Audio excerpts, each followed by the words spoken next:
E aí, gente, bora pro segundo bloco aqui. Agora a gente vai continuar com as nossas questõezinhas, fazendo as questõezinhas e revisando Idade Média e também Idade Moderna.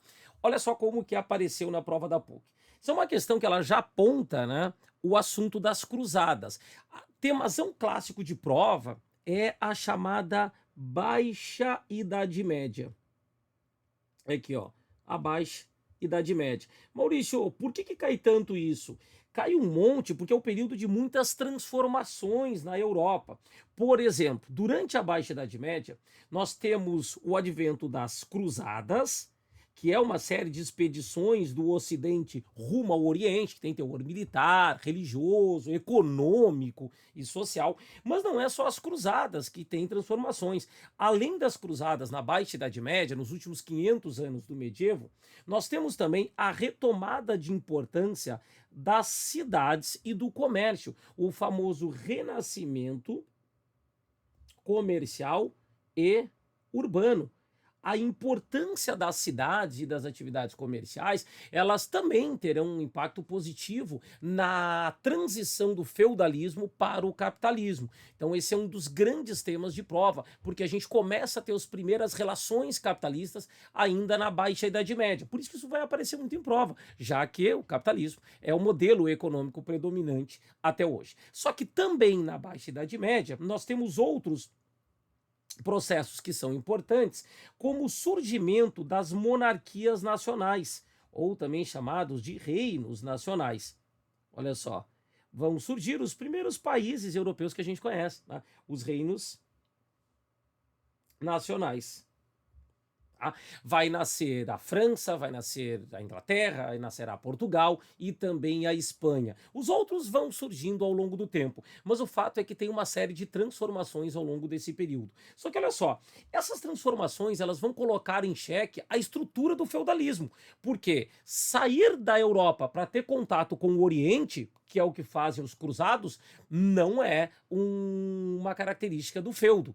Ter uma cidade ativa, com comércio, com serviço, com gente circulando, com grandes centros urbanos, também não é uma característica do medievo. E reis fortes determinando regras nacionais, com monopólio do poder da força, também não é uma característica do feudo. Por isso que a gente tem uma crise geral do feudalismo, que a gente vai também chamar de crise dos séculos XIV e século XV, que é o momento em que a gente vê essas estruturas colapsarem. Mas olha só, como característica da crise do século XIV e XV, tem 4 processos que acontecem de forma concomitante e que vão desmantelar a estrutura feudal europeia. Por exemplo, nós tivemos 100 anos de guerra entre senhores feudais da França e senhores feudais da Inglaterra, a chamada Guerra dos 100 anos. França e Inglaterra ficaram lutando para ver quem que era a principal monarquia da Europa. Eles disputavam uma rica região econômica, que era a região de Flandres, hoje Bélgica, mas também disputavam o trono francês. Então, 120 anos de conflito entre franceses e ingleses. No meio disso, estoura a peste, a pandemia, que vai matar muita gente, atrapalhar o comércio, a organização das cidades e tudo mais. Para piorar a situação, a desorganização produtiva e a fome aumentando o número de mortes em toda a Europa. E como ninguém aguenta de barriga vazia, as revoltas estourando no campo e na cidade em toda a Europa. Na França virou tão comum as revoltas camponesas que ganharam um nome próprio, eram as chamadas Jacqueries francesas. Então, a Baixa Idade Média é um período importante e costumeiramente aparece na prova. Vamos dar uma olhadinha, porque essa daqui fala sobre cruzadas, mas pode aparecer sobre renascimento comercial urbano, que é um temazão de prova. Olha só, sobre as cruzadas, afirma-se. Foram expedições militares no Oriente Médio, organizadas pela Igreja para reconquistar a Terra Santa. Ok, Jerusalém. Deter o avanço muçulmano e aliviar as pressões demográficas e a disputa por terras entre a nobreza. Correto. Vale lembrar que durante o medievo, a principal potência do mar Mediterrâneo nunca foram os reinos europeus. A principal potência era o Império Islâmico e depois os reinos islâmicos que dele se fragmentaram. Dizia-se no ápice do poder islâmico do medievo que nenhuma tábua cristã boiaria no Mediterrâneo sem autorização dos árabes. Então, questão assertiva corretíssima essa. Olha a segunda. As cruzadas no Oriente Médio foram mais um capítulo das lutas entre cristãos e muçulmanos. Ok, beleza. Iniciadas com a reconquista de Granada no sul da Península Ibérica pela nobreza espanhola. Na verdade, a conquista de Granada no sul da Espanha, da Península Ibérica na época, ela foi, digamos que, o ápice do movimento cruzadista e da reconquista e não o seu início. Então essa daqui está incorreta. Granada foi o último reino islâmico a permanecer na Península Ibérica. Depois de Granada, os islâmicos foram expulsos da Europa e se estabeleceram somente no norte da África. Tá? Errada essa. Estratégia de prova, tu sabe uma certa ou uma errada, tu já vai lá e risca as erradas, a gente já tem o caminho para a prova. Né? Olha a terceira. Embora tenham fracassado como empreendimento religioso e militar, não conseguiram retomar, no final das contas, Jerusalém e perderam as guerras. Então foi fracassado. Tiveram profundas consequências, como a abertura do mar Mediterrâneo ao comércio, provocando desenvolvimento comercial, principalmente nas cidades italianas. Correto, cidades como Gênova, Veneza e Florença prosperaram muito com o comércio com o Oriente. Vale lembrar que o comércio entre Ocidente e Oriente ele ficou muito paralisado durante o ápice da Idade Média. E, a partir das cruzadas, os europeus não conheceram apenas a religião islâmica, conheceram os produtos que circulavam nas cidades islâmicas e trouxeram para os seus países, para as suas nações, fazendo com que aquele comércio ativasse definitivamente o comércio dentro da Europa. Por isso também o renascimento comercial e urbano, por isso o desenvolvimento do capitalismo está ligado a essas estruturas, certo? Questãozinha clássica sobre final da Idade Média. Outro assunto caidor que a gente vai olhar, tá? É sobre Idade Moderna. Gente, a Idade Moderna é um período de transição. Então, sempre que aparecer o termo modernidade, tá? Modernidade não é o hoje. A modernidade ela é o século XV, saindo do medievo. Então, a gente sai ali do século XV, tá? E vai até o século XVIII. Lembrando que essas narrativas são narrativas europeias. Mas o que acontece de importante ao longo da Idade Moderna para a gente conseguir observar? Nós temos mudanças estruturais em três aspectos fundamentais dentro da Europa. Nós vamos mudar a cultura europeia, nós vamos mudar a economia europeia e também as estruturas políticas. Então são mudanças significativas nesses três aspectos. Olha o que acontece no campo da cultura. Nós vamos ter, na mesma época, o renascimento cultural, com os renascentistas italianos, as tartarugas ninja, Leonardo da Vinci, Rafael, Michelangelo, com pensadores renascentistas pensando o mundo a partir dos seres humanos. Por isso que eu acho muito legal essa obra. A criação de Adão, né, ela foi pintada no Teatro da Capela Sistina, dentro do Vaticano. É Deus criando Adão. Deus é que está fazendo o esforço para criar o Adãozinho. E o Adãozinho está ali, preguiçoso, quer me criar, me crie. O Adão, ele é perfeito, harmônico. Então é Deus fazendo esforço pelo ser humano. Por isso que o ser humano é o centro de todas as coisas a partir do Renascimento. Mas também tem uma mudança no campo religioso, que também é cultura, obviamente, que é a Reforma Protestante.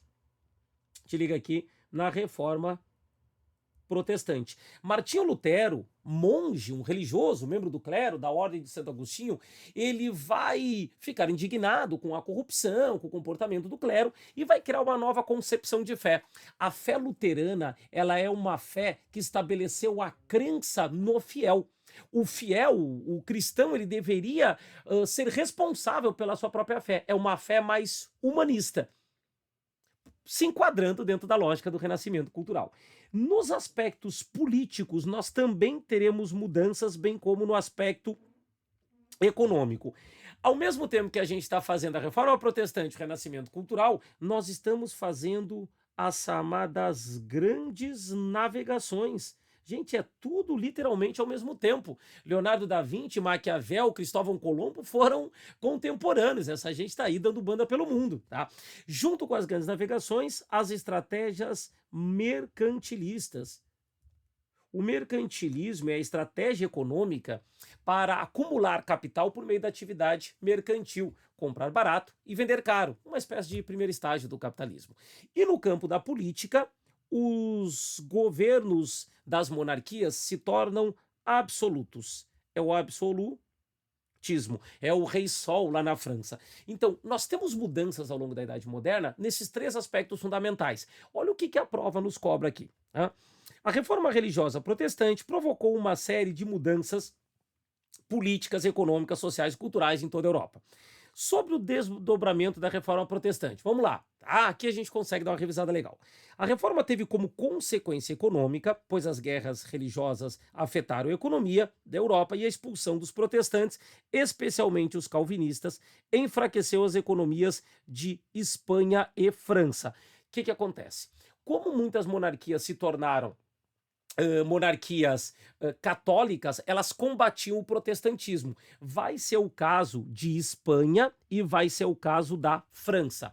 Só que a Espanha era profundamente católica, ao contrário da França, que teve muito problema com o protestantismo. Já a Espanha era predominantemente católico. Então, esse processo ele acontece na França. A Espanha não. A Espanha tem o ápice da sua monarquia, certo? Olha a segunda aqui. Na Inglaterra, os reformadores anglicanos, a Igreja Anglicana é a Igreja Nacional da Inglaterra, e calvinistas estiveram ao mesmo lado na Revolução Inglesa, lutando contra a nobreza católica que apoiava um rei presbiteriano de origem escocesa. Esse é um aspecto importante que marca muito a transição da idade moderna para a idade contemporânea.